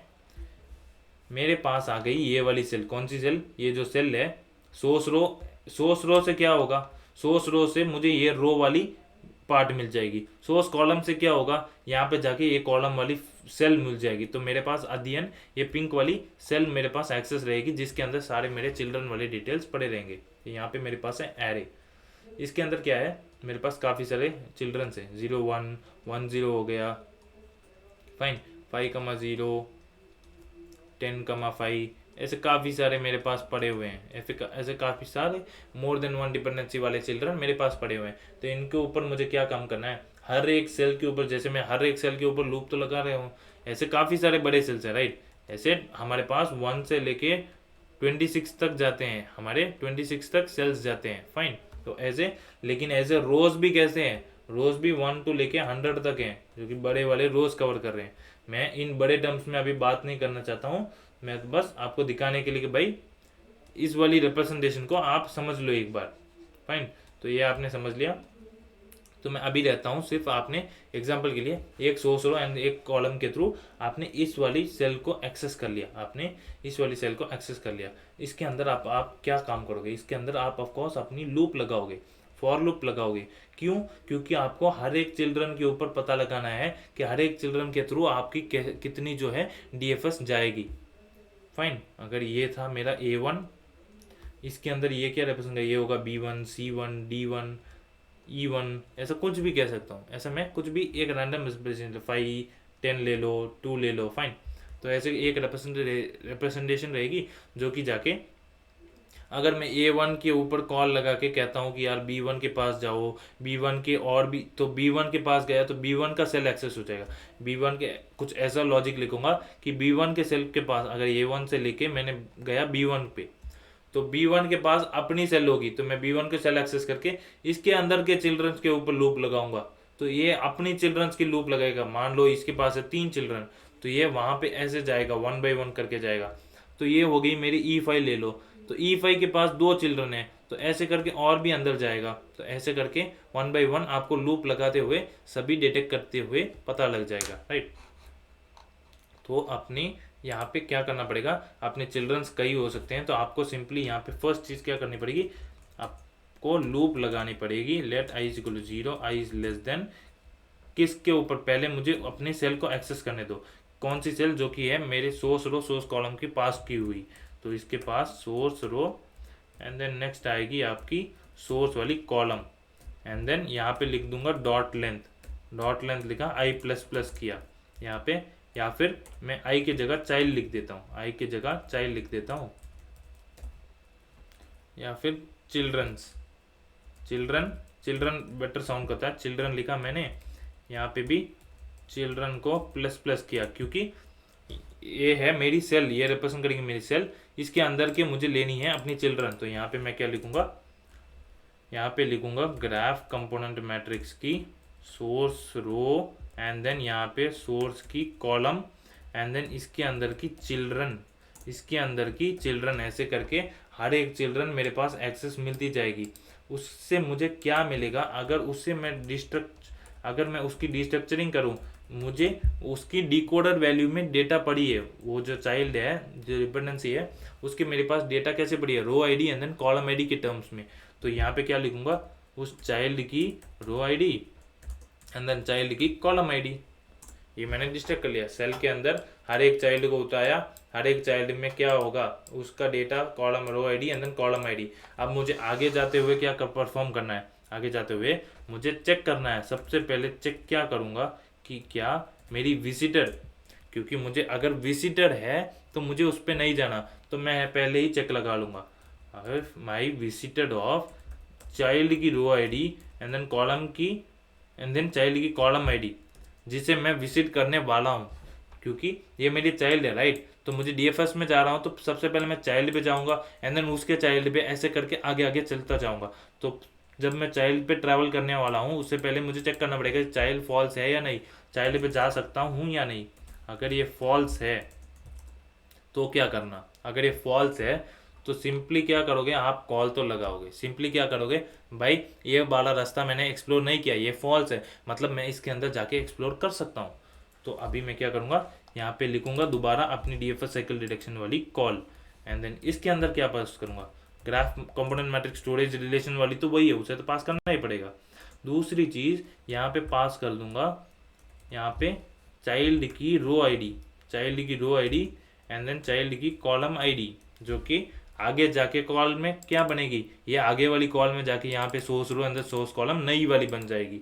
ऐसे करके उसके चिल्ड्रन, ऐसे करके उसके चिल्ड्रन, ऐसे करके फैलते हुए डीप में डेप्थ में जाते हुए अपनी साइकिल को डिटेक्ट करेगा। फाइन, आपको ऑफकोर्स ये कंफ्यूजिंग लग रहा होगा, लेकिन आप अगर उस एल्गो के साथ रिलेट करोगे तो एग्जैक्टली सिमिलर है, उस एल्गो की तरह ही काम कर रहा है। तो लूप हम चला रहे हैं, बेसिक लूप हमने चलाया यहाँ पे हर एक सेल के लिए एंड देन यहाँ पे पहुंचे, उसके हर एक चिल्ड्रन को हम डिस्कवर करते हुए डेप्थ में जा रहे हैं कि साइकिल डिटेक्ट है या नहीं।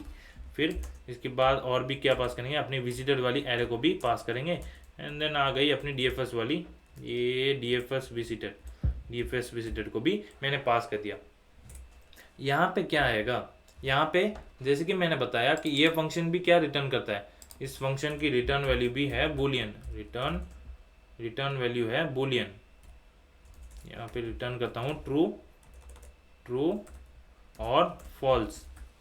तो जिस भी मोमेंट पे मुझे ट्रू मिला तो ट्रू और फॉल्स, तो ट्रू क्या डिटेक्ट करता था, यहाँ पे भी इसको लेके लिख लेता हूँ कि ट्रू, अगर ट्रू आता है तो मेरी साइक्लिक है, फॉल्स आता है तो नॉट साइक्लिक। अगर फॉल्स आता है तो मैं इस जगह पे और भी सर्च कर सकता हूँ कि भाई और कहीं मिल रहा है क्या, और कहीं मिल रहा है क्या। फॉल्स आए तो मुझे उसे फर्क नहीं पड़ता, मुझे बस ढूंढते रहना है। अगर ट्रू आ गया, अगर इस कंडीशन ने रिटर्न कर दिया ट्रू, यहाँ पे लिखता हूँ let response is equal to, तो इफ मेरी रेस्पॉन्स जो है वो अगर इक्वल टू ट्रू है, वो अगर इक्वल टू ट्रू है तो मुझे क्या करना है, तो मुझे रिटर्न करना है ट्रू। अगर रिस्पॉन्स ट्रू हो गया तो उसके बाद मुझे सोचने की ज़रूरत ही नहीं है। अगर मैंने बीच में यहाँ पे मान लो, यहाँ पे मेरे पास 10 चिल्ड्रन है, एक सेल में 10 चिल्ड्रन है, मैं 1 से लेके 5 तक चला गया, लेकिन 6th चिल्ड्रन पे जब मैं चेक करता हूँ मुझे यहाँ पे रिस्पॉन्स आ गया ट्रू। तो उसके बावजूद क्या मुझे और भी सर्च करने की ज़रूरत है? क्या मुझे 7, 8, 9, 10 करने की ज़रूरत है? बिल्कुल नहीं, क्योंकि 6 ट्रू है। तो हमने क्या कहा था, हमने फर्स्ट पॉइंट हमने एल्गो में क्या डिफाइन किया था, if one node is cyclic graph is cyclic. तो इमीडिएटली मैं क्या करूँगा, यहाँ से ट्रू रिटर्न कर दो भाई, रेस्पॉन्स में मुझे ट्रू आ चुका है मतलब साइकिल है, तो इमीडिएटली मैंने ट्रू रिटर्न कर दिया। ये अगेन कमेंट कट करता हूँ, found cycle so return immediately, fine, no need to explore more, no need to explore more। मेरी साइकिल जो है वो फाउंड हो चुकी है, तो मुझे और आगे एक्सप्लोर करने की ज़रूरत नहीं है, no need to explore more path, fine. तो अगर ये फॉल्स होती है तब, तो दूसरी कंडीशन में यहाँ पे क्या लिखूंगा, मुझे पता लगानी है कि कब मेरी साइकिल जो है एग्जिस्ट करेगी, वो क्या होगी, वो होगी मेरी मेन कंडीशन। और वो मेरी मेन कंडीशन क्या है, जो यहाँ पे लिखा है, साइकिल डिटेक्शन की कंडीशन, वो क्या है, अगर मेरी विजिटर भी किसी भी केस में अगर मेरी विजिटर ट्रू है एंड देन डीएफएस विजिटर भी ट्रू है, तो यार एक ही स्टैक ट्रेस में मुझे दोनों बारी दिखते हुए मिल रहे हैं। मतलब जैसे हमने देखा था 7 और 7 दोनों एक ही स्टैक में आ गए थे, तो मतलब साइकिल है। तो मैं यहाँ पे क्या करूँगा, विजिटेड ऑफ, इस जगह पे अपनी कंडीशन वही लिखूँगा, visited of visited of child row ID and then child column ID. यहाँ पे इसकी नेमिंग को बदल देते हैं, column ID is equal to true and DFS visited of child की row ID and then child की कॉलम आईडी भी अगर ट्रू है तो क्या कर दो आप, यहाँ से भी रिटर्न कर जाओ ट्रू, यहाँ से भी रिटर्न कर जाओ ट्रू, क्योंकि ये ही अल्टीमेट कंडीशन क्या है। यहाँ पे भी मैं इस केस को चिपकाने की ज़रूरत नहीं है, ऑफकोर्स ये क्लियरली समझ में आ ही जाएगा, या फिर लिख देते हैं, कोई दिक्कत नहीं, लिख देते हैं, Ctrl+C, ये कॉपी किया मैंने इस लाइन को एंड देन यहाँ पे एंटर किया, इसको ऊपर आया एंड में यहाँ पे चिपका दिया। यहाँ पे लिखता हूँ, इसको इसके अंदर डाल देते हैं, थोड़ी सी स्ट्रक्चरिंग वाली दिक्कत, इसको किया ऐसे, इसको हटाया एंड देन इसके अंदर डाल दिया, इसको रिमूव किया यहाँ से एंड देन यहाँ पे लिख लिया, यहाँ पे इस केस में यहाँ पे डाल दिया, इसको रिमूव किया, फाइन। तो अभी ठीक है, स्ट्रक्चरिंग में थोड़ी सी दिक्कत थी, उसको ऑफकोर्स इग्नोर कर लेना, बाकी यहाँ पे सब ठीक है, बाकी यहाँ पे सब फाइन है, फाइन। तो नेक्स्ट चीज़ हमने जैसे डिस्कस किया था, स्टार्ट पॉइंट पे हमने ये चेक कर दिया, लूप लगाया, सभी सेल के सभी चिल्ड्रन जितने भी होंगे, ऐसे करते हम डेप्थ में चले जाएंगे, हम देखेंगे कि भाई क्या जो विजिटेड में, क्या अगर वो विजिटेड है तो मुझे आगे नहीं जाना, विजिटेड नहीं है तो मैं एक्सप्लोर करूंगा और भी पाथ्स को, अगर मुझे रेस्पॉन्स में मिल गया ट्रू तो मुझे और पाथ्स को एक्सप्लोर करने की जरूरत नहीं है, इमीडिएटली रिटर्न कर जाओ। और फिर नेक्स्ट आते हैं हमारी अल्टीमेट कंडीशन। अल्टीमेट कंडीशन क्या है, साइकिल डिटेक्ट करने की। यहाँ पे क्या कहते हैं, अगर विजिटर भी ट्रू है एंड देन अगर तुम वो डीएफएस वाली स्टैक में भी अगर पड़े हो तब तो भाई तुम साइकिल हो, तब तो तुम पक्का साइकिल हो, तो मैं यहाँ से ही ट्रू रिटर्न कर जाऊंगा। एंड देन यहाँ पे हमने एंड वाली कंडीशन फॉलो की थी। अगर मुझे इस केस में अगर यहाँ पे भी ट्रू नहीं मिला तो ये इससे बाहर चलाएगा, ये पूरा लूप चल जाएगा।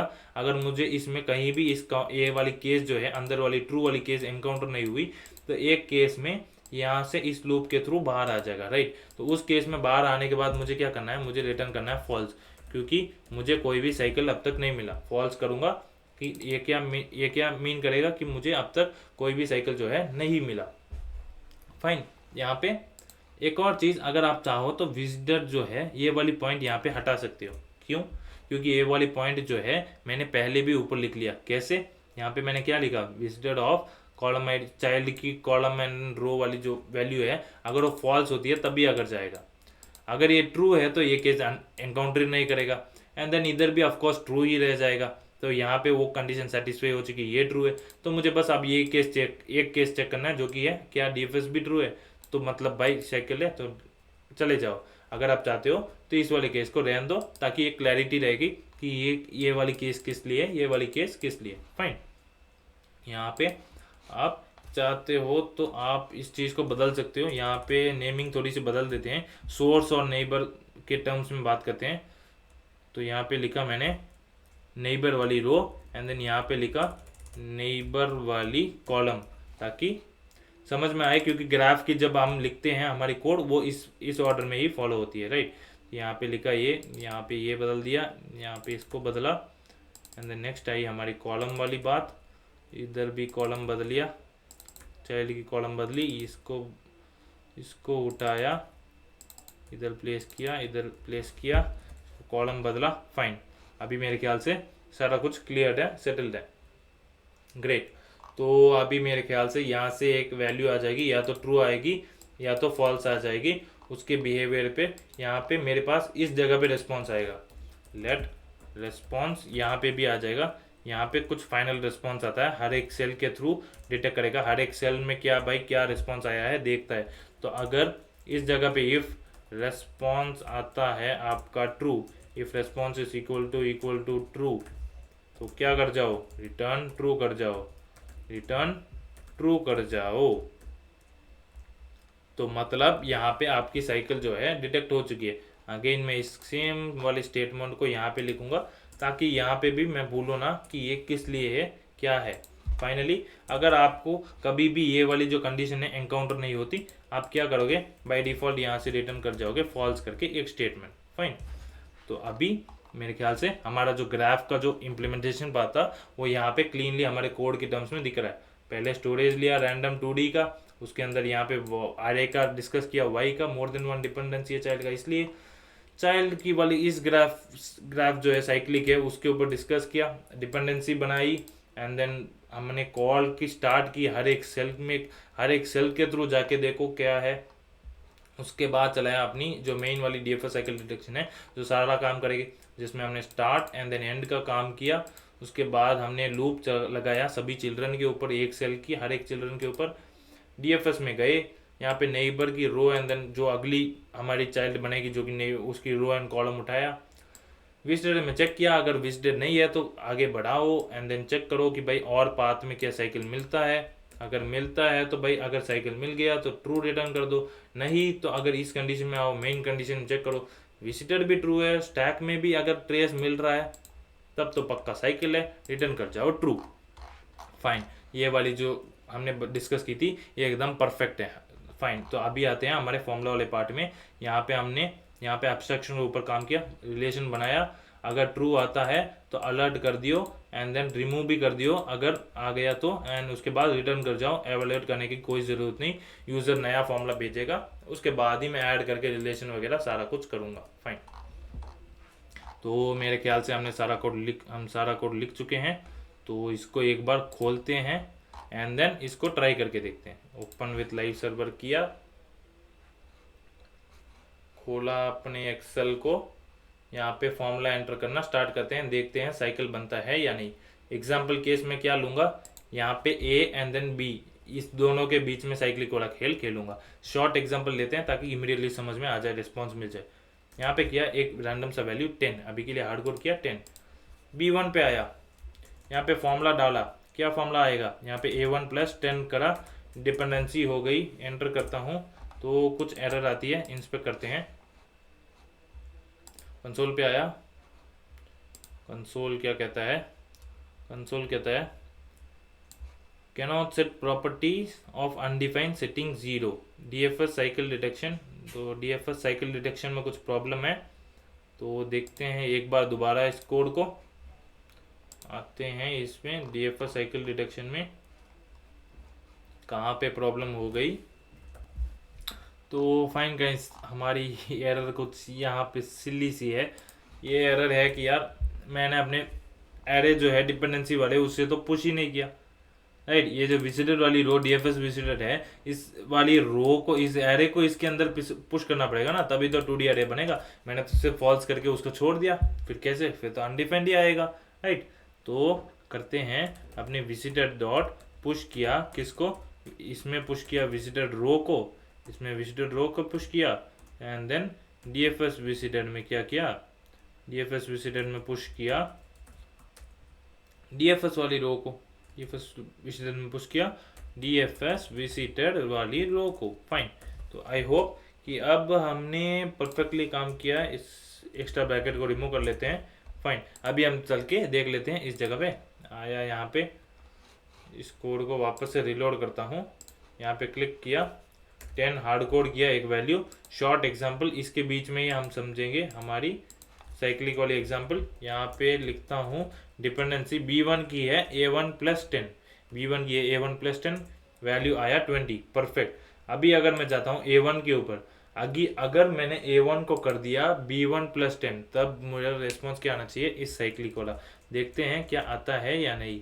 तो मैं यहाँ पे क्या करूँगा, B1 प्लस 10 लिख देता हूँ, एंटर डाला, तो अपनी जो कॉल कुछ इन्फिनाइट में चली गई। तो उसको भी एवेल्यूएट करके देखते हैं कि क्या गलती हो गई। आते हैं यहाँ पे, मैक्सिमम कॉल स्टैक करके आ गया एवेल्यूएट फॉर्मूला में, तो कहीं हमने गलती कर दी, इन्फिनाइट कॉल वाली गलती हो गई। तो अगर मैं अरे में देखूँ तो मेरी डिपेंडेंसी वाली चीज़ें आप यहाँ पे देख सकते हो क्लियरली आ रही है। B1 में हमने डाला था A1 की वैल्यू, तो 0,0 है। A1 में हमने डाला था 0,1 की वैल्यू, तो ये भी परफेक्टली काम कर रही है। अगर आता हूँ इस जगह पे, तो देखते हैं कहाँ पे चली गई मेरी इन्फिनिट वाली कॉल। ओके, तो हमारी गलती ये थी कि हमने यहाँ पे visited of neighbour is equal to करके फॉल्स लिख दिया। यहाँ पे हमें कंडीशन चेक करनी थी, तो इक्वल टू आएगा, राइट। फिर ट्रिपल इक्वल टू भी लिख सकते हो, ये फिर ग्रेटर इक्वल के लिए, मतलब इसमें और इसमें फ़र्क है। आप टाइप के हिसाब से भी, यहाँ पे अगर कोई और भी होता स्ट्रिंग के हिसाब से, तो भी ये एवेल्यूएट कर देगा अगर डबल इक्वल टू की। तो अगर ट्रिपल इक्वल टू लिखते हो तो थोड़ी स्ट्रिक्ट इक्वालिटी है, तो हम ट्रिपल इक्वल टू लिख के ही मेंटेन करेंगे। यहाँ पे भी ट्रिपल आएगा। फाइन फाइन, तो अभी हमने गलती देख ली कि यहाँ पे सिर्फ हमने एक इक्वल टू लिखा था, पहले हमारा सिर्फ एक इक्वल टू था, अभी हम 3 लिखेंगे।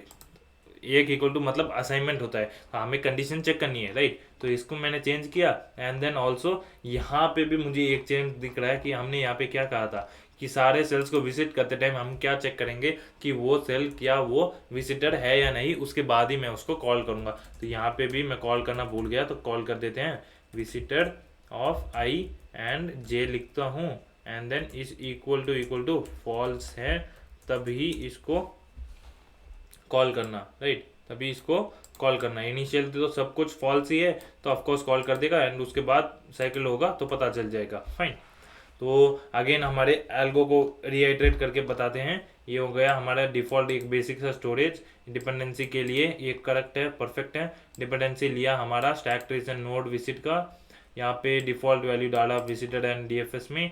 यहाँ पे हमने कॉल के लिए स्टार्ट किया हर एक सेल से, एंड देन ऑल्सो उसके बिफोर चेक किया कि यार वो विजिटेड है या नहीं, अगर अनविजिटेड है, क्योंकि अगर हम एक बार डेप्थ के लिए निकल जाए तो काफ़ी सारे सेल्स हम विजिट कर चुके होंगे, राइट। तो दोबारा हम उन्हीं सेल्स के थ्रू और सेम पाथ्स को एक्सप्लोर नहीं करना चाहते, तो इसलिए हम डालेंगे ये वाली कंडीशन एंड देन यहाँ पे भी triple equal to strict equality के लिए यहाँ पे रिस्पॉन्स अगर ट्रू आया तो आपको साइकिल मिल गई, तो इमीडिएटली ट्रू रिटर्न कर जाओ।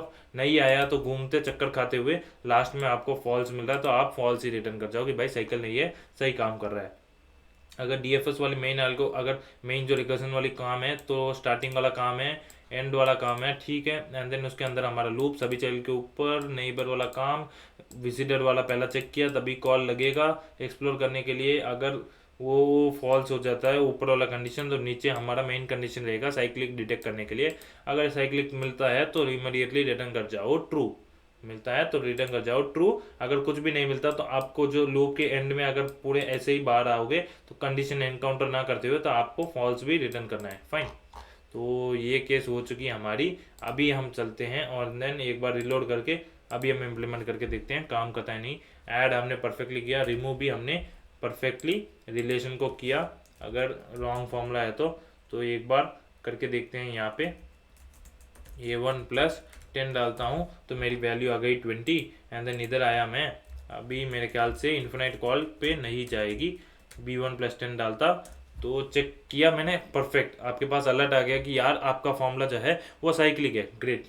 अभी एक एग्जांपल ट्राई किया है, रिलोड करता हूँ, एक और एग्जांपल भी ट्राई करके देख ले हैं कंफर्म होने के लिए। तो यहाँ पे लिखता हूँ रैंडम वैल्यू 10 लिखा, यहाँ पे आया B1 पे क्या लिखता हूँ, B1 पे लिखते हैं A2 प्लस 10 लिखता हूँ। B1 है A2 पे डिपेंडेंट, यहाँ पे आया C2 पे, C2 है मेरा B1 के ऊपर डिपेंडेंट, 10 डाला एंड देन मेरा A2 को मैं अभी ये वाला साइक्लिक बदल देता हूँ। इसमें क्या लिखूंगा, मेरा जो A1 है A2 है वो है C2 के ऊपर डिपेंडेंट, अभी साइक्लिक आ गया। फाइन, तो आपको ये भी साइकिल डिटेक्ट कर दिया, आपका फॉर्मूला मतलब सारा कुछ एकदम परफेक्टली काम कर रहा है। तो आपको अपने फॉर्मूला चेंज करके आपको साइकिल डिटेक्ट वगैरह भी सारा कुछ कर दिया।